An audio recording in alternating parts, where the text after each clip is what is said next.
Hello guys, welcome to చిత్రం విచిత్రం YouTube channel. ఈరోజు అయితే కుబేరా టీజర్ అయితే వదిలారు కదా. నాకైతే చాలా బాగా అనిపించింది. టీజర్లోకి వెళ్ళే ముందు మీరు కనుక ఈ ఛానల్ ఫస్ట్ టైం చూస్తున్నైతే లైక్ చేయండి, షేర్ చేయండి, సబ్స్క్రైబ్ చేయండి, కామెంట్ చేయండి. టీజర్లోకి అయితే వెళ్ళిపోతే ఒక సాంగ్తో అయితే టీజర్ స్టార్ట్ అయింది కదా. చాలా బాగుంది. అసలు నాకు మైండ్ బ్లో అనిపించింది. అసలు ఆ టీజర్లో అది వచ్చేది కానివ్వండి, చాలా బాగుంది. ఒకటి ఆ సాంగ్ వస్తుంటే కట్ షాట్స్ ఒకదాని మీద ఒకటి, మా తర్వాత ఆ మనీ చూపివ్వడం, ఆ సాంగ్‌లోనే మొత్తం ఆ లిరిక్స్ బట్టే అంతా అర్థమైపోతుంది.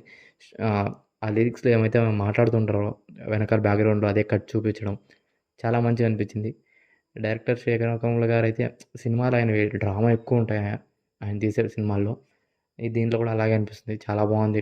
టీజర్ కట్ అయితే. యాక్టర్స్ విషయానికొస్తే నాగార్జున గారు, రష్మిక మందన్న గారు, తర్వాత ధనుష్ గారు. ధనుష్ గారైతే కొన్ని కొన్ని చాలా పేద వ్యక్తిగా కనిపించాయి. అంటే సంథింగ్ వీళ్ళకి సడెన్‌గా డబ్బులొచ్చి ఇలాంటి కథ అయ్యుండొచ్చు. డ్రామా అయితే చాలా పెద్దగా ఉంటదయితే అనిపిస్తుంది.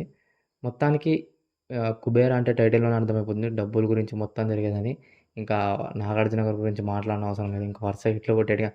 కమ్‌బ్యాక్ అనుకుంటున్నాను. దీంతో 'కుబేర' తర్వాత 'కూలీ' అది పెద్ద హిట్ అయిపోతుంది 'కూలీ', దాని గురించి మాట్లాడనవసరం లేదు. ఇదైతే టీజర్ వరకు చాలా బాగుంది. శేఖర్ కమ్ముల గారు ఇచ్చేసారు. ఇంకా బ్యాక్‌గ్రౌండ్ మ్యూజిక్ దేవిశ్రీ ప్రసాద్ గారైతే ఇచ్చి పడేశారని చెప్పాలి.